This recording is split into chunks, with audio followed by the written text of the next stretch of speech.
Hi, I'm Sarah. And I'm Scooter. Thanks for being here. Do know we are not experts on this stuff. No, we just have a lot of strong opinions. So if you're looking for real advice, come see us in real life. Yeah, true. The following is an Advise Me Not segment from our live stream, so enjoy.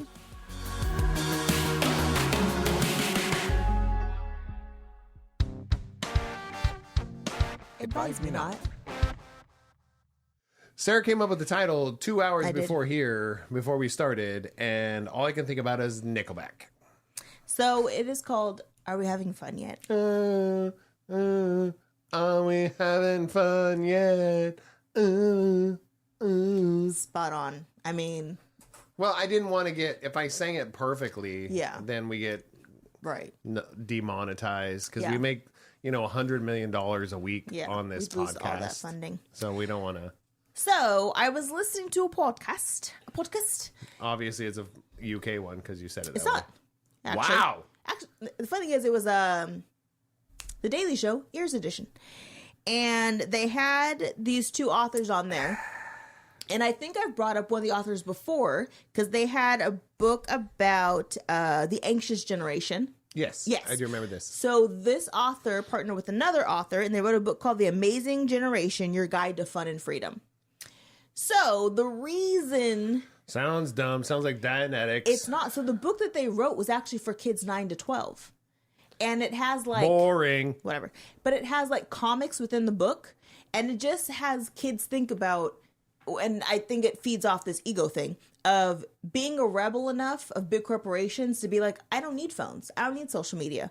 The way I'm going to have fun is to hang out with people that I like in person. Weird. It's to cut off this whole, I don't need cell phones. I don't need social media. I don't need any of that. My friends are the people I see in person.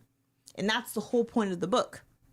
So, the Desi Leidick, who's hosting Daily Show, she was talking about how she had her son read the book, and he's 10, and he was like, she's like, I told him he had to read like so many minutes of it in that day. She's like, he just kept reading because he was like so into the book. Really? And they were saying that the kids who read it... How long is this book, though? I don't know. I didn't look it up. I mean, I didn't look how many pages it was. 500? Probably 200? not that. It's probably not that 300? big. It's for the kids 9 to 12, so it's probably 75. not super long. So I could read it. Yeah. And it has pictures in it, so you'll really love it. But they were saying Are they that... pop-ups? No. Does it come with stickers? Probably. Okay. Yeah.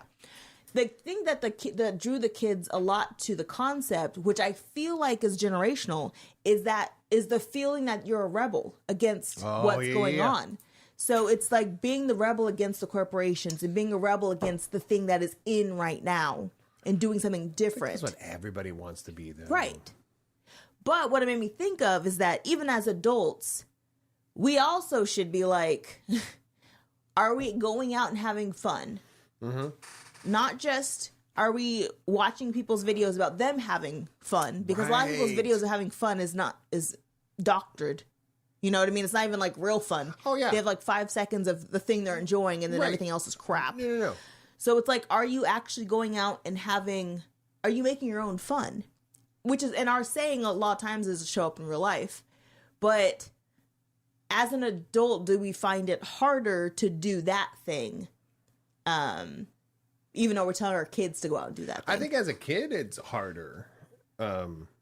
Realistically, I think it's harder as a kid today than it's ever been to show up in real life with your real friends. Yeah, because you have to have somebody else who's willing to show up in real life. Well, because because your generation before you is the anxious generation, Yes. right? So the anxious generation was raised by the people that became anxious, that were like overprotective. So they're like, you can't go out there because there's this going on or these bad things, so you don't go anywhere. So it was like, oh yeah, he's FaceTiming his best friend on his iPad. I was like, there's no endorphins to that. Right. There's no sharing of bodily fluids or whatever. There's no sharing of, you're not sharing the same air. You're not sharing the same experiences together. You're sharing them separately. So I get that. I was like, because I wrote down, I was just talking about, I was like, in person is my real friends, are my real friends. I don't know how you said it. My real friends are in person. I said in person equals my real friends. Yeah. That's what I actually put. But it's because that makes total sense. Yeah. But I think No, I think that's great because I just wish that we didn't have to be rebellious. Yeah. For it to be a thing, because we want to talk about the divide in, let's just talk about current American culture. We have this divide of super liberal and super conservative. And when the pendulum swings one way, we feel like rebels. So we're going to rebel and be the other side. I was like, well, that's no, like, right. It's who, just be who you are. Yeah. Right? Like, who are you? Look at your core values. Look at your core self. Do you want to hang out with people that are like you? Yes. But when you experience somebody that's not like you, are you inquisitive? This is awesome. This is cool, not scary. Yeah. And I think being in person with other people physically, you're not as scared of something you don't know. Right. Yeah, you're like, they're just a person. That's just a dude. Yeah. Or it's said dude or a chick. I was like, or neither. We don't know. Or a neither. Yeah. You know, whatever this is, this person is awesome. And it's hard too because, again, when you've been raised by the anxious generation of all these things could happen, sometimes you're not allowed to go be a kid because your parents are like, you can't go do the thing, but also your parents don't want you on social media and on the phone all the time, and you're like, then who am I supposed to hang out with? Like, what am I supposed to do after school? But I think that's the whole point of, I think there's hopefully that pendulum keeps swinging back and forth till it gets to a place where you have a balance of both. Yeah. Because I don't think social media is bad. I think it depends on your age. Social media is not bad. Right. It's what you do with it. Right. It's literally, and it's not the people that are on social media, and I'm not talking about influencers and those people. I'm not talking about them. I'm talking about consumers. Yeah. It's what you do with social media. I use social media for micro breaks. For micro breaks and for networking. Yeah. It's most of it. Or to explore a new band that I just don't know what they are. And then I was like, oh, that's interesting. And then I go to YouTube, and then I go, which I guess is kind of a social media, but then I go to YouTube, and then I go to like, oh, let me listen to them. You know, it's like it's a gateway to something else. It's my gateway drug. Yeah. Is social media more than anything. Because, yeah. But I think I come from a different generation, though. I come from a generation of everything's a little iffy. Right. Every versus everything online's the truth. Yeah, somebody's out to get me all the time. So I'm not a tinfoil hat all the time. Yeah. Just in certain areas of the country. Okay. But let me say this. The other thing I thought was interesting too is that they were saying when we were younger, because we didn't have like, I won't say TV shows, but like especially for movies, you always saw the kids on an adventure outside and going to do something. And a lot of the TV shows that kids have now is like pulling pranks on their parents, or everything's indoors. They're not going, like if they're causing mischief, it's not like, they're not really going outside and playing. Not Bluey. Bluey's a cartoon. I'm talking about like people in TV. Oh, I don't even know if there's people in TV shows and movies anymore for kids, because I haven't seen any in so long. Like I can't think of a kids movie or TV show that's like people. Everything is a cartoon. Or they have powers. Right. Or they, yeah. When we were growing up, there were like movies and there were kids being kids and like they got stung by a bee and died. But you know what I mean? Like they were scary. Macaulay. But it was like kids being kids versus like, I'm like, this kid has superpowers and this kid's inside and this kid's playing a prank on their parents and this kid's being disrespectful to their parents. And I'm like, but where's the kid going out and hanging out with their friends and be like, let's go for a bike ride and get lost and our parents get pissed off at us because we're not back in time. You know what I mean? Like, where's that? And I think kids don't realize that that's still a life. Even there's some kids this side of our house that I thought was adorable because you saw like different ages go up to this one house to have their friend come outside so they all go play. And I was like, and there were no parents around. No way. It was just a bunch of little kids. And I was like, oh, this makes my heart so happy. That's the coolest. It was awesome. to just see kids being like, hey, can blah, blah, blah come outside and play? And then they just go play in the neighborhood. Even our kids now, when they were younger, was the end of that cusp. Yes. Because right when they were little is when it ended. Yeah. Because there were people that came over to our house and said, right, hey, can CJ come out and play? Yeah. Can Mariah come out? And I was like, yeah, or you can come inside here. Does your mom know you're here? I was like, yeah, my mom's in the car. I was like, oh, cool. Yeah. But that was, I mean, we're talking like, this has only been 15 years. Right. It's not new. Right. I mean, it's brand new.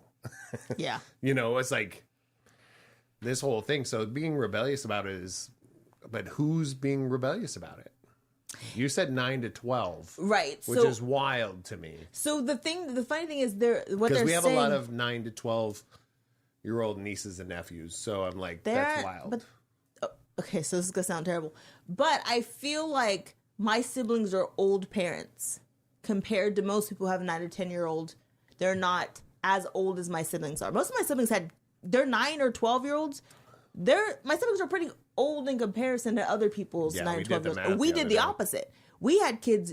We were young parents compared to everyone else's 9 to 12-year-olds. Well, I'm old. Parents. You know what I mean? No. But when our kids were 9, you were... I was younger and you were older than their parents. We were on this end of the spectrum. You know what I mean?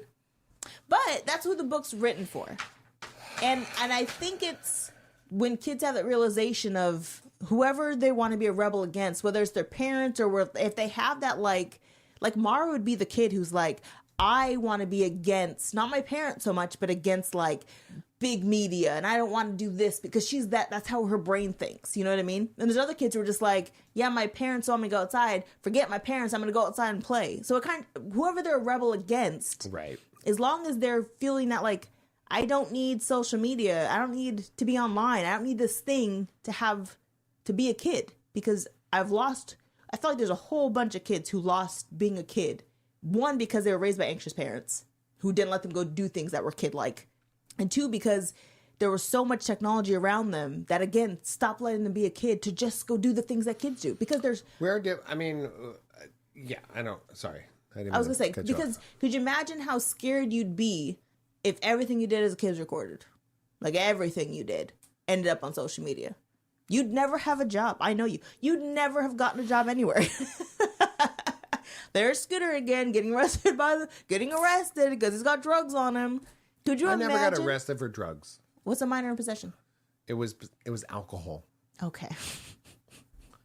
It wasn't drugs. Okay. Drugs are for mugs. But, you know what I mean? We ditched that before we got arrested. But could you imagine the risks you wouldn't have taken if you know that everything is going to be recorded? Right. Because again, do we want kids out there doing drugs? No. If our kids out there trying weed and smoking and drinking some, okay. If they're going to do it most kids are going to do it at some point anyways. But like the fear that they have of everything's going to be recorded, they can't do anything. I feel like there's some kids in this generation. I was like, I wish you would go do some drugs because you need to lighten the F up. That's also true. Because you're so sensitive and so... Yeah. You're so offended by everything. I was like, go get dirty. Go hang out with a bunch of people. Go do something stupid because you're so judgy. Yeah. And you're so sensitive about everything. I was like, if somebody says one wrong word to you, you're so offended for months. And I'm like, they called you fat. Are you fat? Right. Yes. Okay. Or did they call you fat? I'm not fat. Okay. You freaking move on. Right. Like, or you embrace the nickname and move on with life. I mean, we had Woody. I mean, we had a guy named Woody because nobody even knows if it actually happened, but they called him Woody because his last name was Sherwood, right? Mm-hmm. Because he had a boner in gym class. Nobody ever saw this boner. Right. But they called him Woody because he got a boner in gym class. Do you know what his name was throughout high school? Woody. Yeah. He's like, that's just who I am. Right. Chunk. was my very large 350-pound, one of my best friends. His name's actually Chris, but we called him Chunk. Do you know why? Because he was a big dude. Yeah. His mom was big. His brother was big. He was Chunk. It was on his license plate. Okay? The another kid wasn't as big as Chunk. His nickname was Fat Kid. Jeez. Super creative. So dumb. I think he made it up himself because Chunk was so popular. Right. That's fair. So he put Fat Kid on his license plate. All I'm saying is we embraced that. Yeah. Now we're so hypersensitive and offended by it instead of going, no. Yeah. I'm realistically, everybody, I can hang out with 90% of my friends. I'm the old guy. Yeah. Call me old guy. I don't care. Like, because you're old and you're a guy. I mean, when I got the realization was that one time, it was, God, almost 10 years ago, when we had a party. I was invited to this party, went to the party, and the party we had it for, his best friend said to me, do you remember this? It was Thomas Todd. Yeah. And it was at Peter's party, Peter's birthday party. We did karaoke, and I went up there and sang karaoke and stuff. And his best friend came to me and goes, you know what? I wish I had a dad like you. And I'm like, I'm the old guy. I didn't realize it. Because at the time, I'm like jumping around. I lost my shoes, lost my glasses that night. Yeah. Do you remember that? Mm-hmm. I was headbanging and my glasses flew off. And I was like, but that's what he said to me. And I was like, oh, I'm the old guy. Yeah. Because you're old. Because then he called me, from then on, I was Scoot. Papa Scoot Scoot. Yeah. Not Papa Scooter. Scoot Scoot. Papa Scoot Scoot. Yes. Was my nickname before my grandkids called me Papa Scooter. It's true. Was Papa Scoot Scoot from most of my friends because I was at least 10 years older than all of them. Yeah. At least. Still to this day. Probably more than 20. Think about the people that we're hanging out with tomorrow. Yeah. They're younger than you. Yeah. They're like Ariel's age. So, but these people are the people that I consider my friends. Some of my friends are my age or maybe a year older than me. Who? Jim. Okay. That's about it. I was going to say, other than tall, skinny, who? Jim. And I'm sorry, Jim, that's your nickname. But that is his nickname. He's the tall, skinny one. But also, it's like, embrace that. I don't It's think like, he'd be offended either. am I older than most of my friends? Yeah. So if they all call me the old guy, I was like, how is that offensive? Yeah. If you're 350 pounds and everybody else is about 150 to 200, you're the fat guy. I mean, So embrace it. I would prefer to not be known as like the fat Sarah. Like if you have multiple friends Sarahs and I'm the fat one, like can you call me like Braid Sarah? But you call Black Sarah. Okay, but hold on. Glasses Sarah. Well, then you should have more black friends. If you're called Black Sarah, they should have more black friends. Listen. Again. But it's like you say tall, skinny Jim. Yeah. What if he's like, well, I have problems with that. I'd call him No Vegetable Jim then.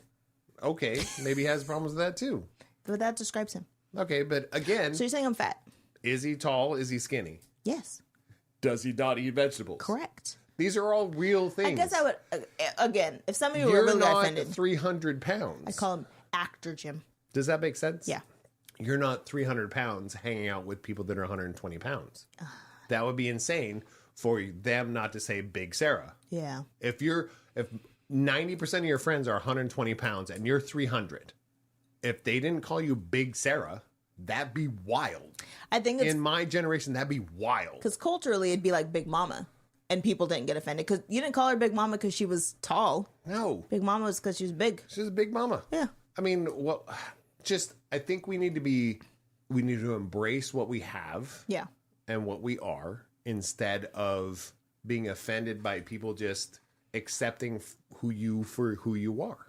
Yes. Like if I knew 5 Sarahs, if I knew 5 of them and one of them was black and I called them Black Sarah, are you offended by that? No. Because the other 4 are white. Right. So the way to differentiate is not saying braided hair Sarah. Yeah. Well, that's social norm. It's like, no, the black one. Because there's a guy that we know, and I can't even think of his first name, but I always referenced him as the butt crack guy. Because every time we saw him, his butt crack was hanging out. Yes. Well, I know exactly who you're talking about. Well, I'll say his first name. No. But book right guy. I used to, when I did social media, I used to have to blank it out. I had to put a logo over it or something. I was Always like, just why let is your that butt butt crack out, showing. dude? But so where it came back to in the conversation is, are we doing what we preach? Are we having fun yet? No. Are we hanging out with people as much as we want to? No, never. As much as we should? No, never. We're not. Are we doing it more often than we used to? Yes. But I was like, are we going towards that goal? Yes. But no. It's just like, we're never going to do it. I feel like we're never going to do it enough. And that's not a negative thing. That's something to aspire to. It feels like it's a negative thing. No. How? We can never reach the goal? No. Because we always want to spend more time with people. Yeah. No matter how much time we spend with all the people we want, we go, oh, do you know who we haven't hung out with in a while? That's always going to happen. Dear universe, if you would just give me $2.5 million, I'll hang out with everybody. It's not the money. It's like, give me 365 times 7 to the power of 3 days in a year, then we could. It's not. It's more about time than it is money. Mm. It is. Because if you had twice as much time, you could do it. Because you could work half that time and still have 365 days a year free to go visit people. Not enough money to go visit people. But if you're not listening to the math with me. I am mathing with you. Me. I got you. So you have double the amount of time. So you can make just as much as you're making now or more in those same 365 days. But you have now 365 free days. You can pack all those 365 days to make the money and the other 365 to go hang out with people. I'm just saying there's some math there. Okay. There's math. That means you could work 80 hours a week. No, but you could and have more free time because there's twice as much time. Yeah. So it's not just the money. It's the time. Makes sense. Yeah. Anyways, that's what I had to talk about. Are we having fun yet? I'm having fun. I don't stay the same. I'm just adjusting to some things don't change. But I'm designed to be held on. Advise Me Not is a segment from our live streams. If you want to listen and watch full episodes, make sure to check out the description for links. Hope to see you in the chat over there. Thanks for listening. See you soon. It comes to me, babe, I wanna know.